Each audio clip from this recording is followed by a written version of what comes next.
Qeveria ka miratuar udhëzimin e ri që përcakton në detaje procedurat për identifikimin dhe shpalljen e zonave të zhvillimit në territorin e bashkive. Ky udhëzim vjen në kuadër të zbatimit të ligjit nr. 20/2025 për paketën e maleve, i cili synon të nxjisë zhvillimin e qëndrueshëm ekonomik, urban dhe turistik në zonat me potencial të pashfrytëzuar, sidomos në territorin malor dhe rural të vendit. Sipas dokumentit, procesi i identifikimit të një zone të zhvillimit nis në nivel lokal në drejtimin e kryetarit të bashkisë, i cili ngarkon një strukturë përgjegjëse teknike për hartëzimin e zonave potenciale për zhvillim. Kjo strukturë duhet analizojë trendet territoriale dhe urbanistike në territorin e bashkisë, të dhënat e pronësisë së pasurive nga Agjencia Shtetërore e Kadastrës dhe nivelin e zhvillimit ekzistues, si dhe vështirësitë në dhënien e lejeve të ndërtimit apo akteve të tjera zhvillimore.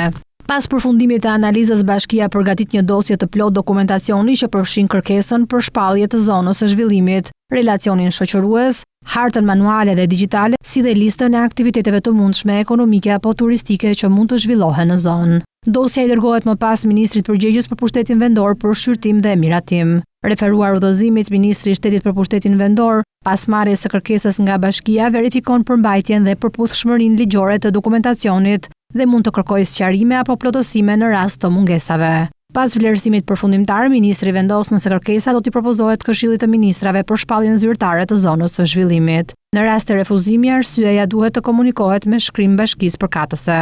Në proces përfshihen gjithashtu disa institucione qendrore, siç është Agjencia për Mbështetjen e Veçeverisjes Vendore, e cila do të shërbejë si sekretariat teknik për ndjekjen e procedurave, Agjencia Shtetërore e Kadastrës, që do të sigurojë të dhënat për pronësinë dhe të asistojë në hartëzimin e zonave, Agjencia Kombëtare për Shoqërinë e Informacionit, që do të garantojë digitalizimin dhe publikimin online të procesit. Një element i ri i këtij udhëzimi është kërkesa për transparencë të plotë nga bashkitë. Çdo bashki është detyruar të publikojë në faqen e saj zyrtare të gjitha nismat dhe dokumentet e lidhura me shpalljen e zonave të zhvillimit, në mënyrë që publiku, komuniteti lokal dhe investitorët potencial të kenë akses në informacion. Po ashtu bashkitë duhet të sigurojnë që procesi i identifikimit dhe analizës territoriale të kryhet në përputhje me parimet e konsultimit publik, efikasitetit dhe transparencës. Po ashtu udhëzimi i ri fuqizon udhëzimin e mëparshëm të datës 19 qershor 2025, i cili rregullonte të njëjtën fushë, duke sjellë tashmë një procedurë më të unifikuar dhe të digitalizuar për të gjitha bashkitë. Ky udhëzim tashmë është në fuqi dhe pritet të krijojë një bazë të qartë ligjore për identifikimin dhe zhvillimin e zonave me potencial ekonomik, turistik dhe social,